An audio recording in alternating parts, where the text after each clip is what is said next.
What's happening, guys? Welcome back to Review Diesel. Vinny here with my good buddy Tyler, and we're doing an install today. David's truck is finally out of the shop, getting some petty stuff fixed up so that we can drive it.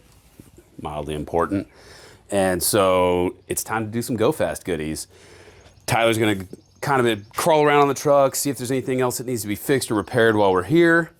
We know the vacuum hubs are not working. We know that the blend doors are not working. We have a vacuum issue, so we're gonna track that down today. Mechanically, the truck runs great. It's got too much power, if that makes sense. Crawled around on it. Looks like it's got a built transmission. Somebody has rigged up an aftermarket transmission cooler with an electric fan. That is not working. Tyler's already figured that out, so we're gonna fix that.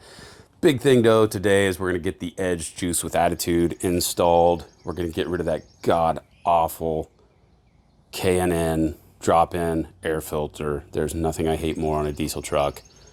Those filters clog up MAP sensors, mass airflow sensors. They coat the turbo fins in that crappy recycled fryer grease oil that they use. I don't know what the stuff is. I'm just talking crap.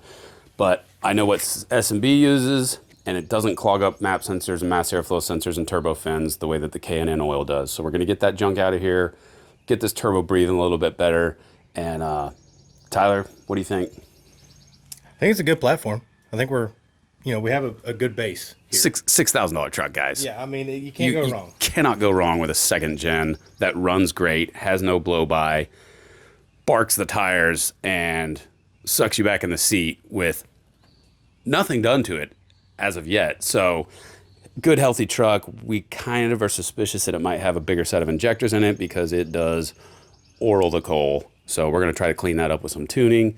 Luckily, Edge gives us control of low boost fueling, which allows us to clean that up. So we're going to carry on with the install, and I'm going to run to town and get some battery terminals so this thing doesn't burn to the ground. Yeah. If you guys need anything worked on, check out Blacktop Diesel here in Social Circle, Georgia. Tyler and I worked together at the last shop that I was with, and when I left, he left, and his best friend left, and so tried going to another shop, and Tyler just realized he's a whole lot happier doing things on his own, not having somebody else barking at him, telling him what to do, when to do it, how to do it. So we're supporting Tyler because he's a good friend, not because he's the cheapest guy in town. That's not why we do business with friends. So if you need a good diesel mechanic, somebody close by, you don't want to drive over to Covington or Monroe, Tyler's right here in Social Circle. Check him out.